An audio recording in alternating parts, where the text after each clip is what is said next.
Hi, my name is Damodaran, and I've taught valuation for a long time now. And I've always struggled with how to describe valuation to somebody who might be a novice or new to the field. I know that valuation is a collection of numbers, and you often see models and spreadsheets to back up valuations. But I think people who focus on just the numbers miss the big picture of valuation. In this session, there are 3 broad lessons I hope to bring through in valuation. And while I will talk about details, I will focus on these 3 big lessons. The first is that accounting is not valuation.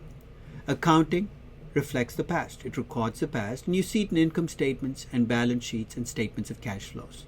I know we use those as raw data in valuation, but they are raw data and they reflect the past.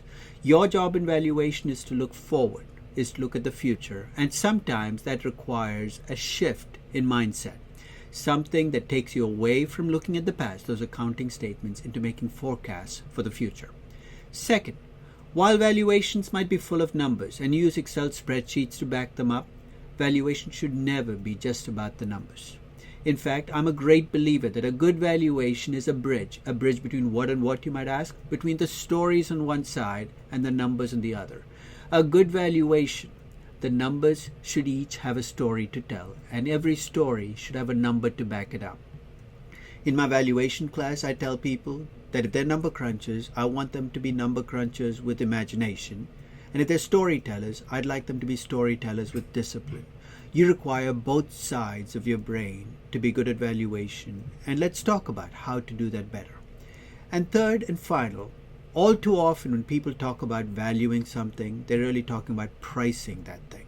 I'm going to draw a contrast between price and value. Value comes from cash flows, growth, and risk, and we can use discounted cash flow models or intrinsic valuation models to get there. Price comes from demand and supply, and what drives demand and supply? God only knows. But when we talk about valuing an asset, we have to be clear that we're valuing it and not pricing it. So I'd like to talk about the contrast, why the 2 processes can sometimes give you very different numbers, how to reconcile the difference when you have those different numbers, and how that plays out in investment strategies. It's going to be a lot of fun to talk about the big picture questions while also talking about the details.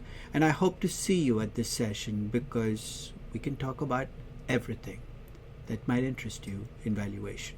Take care.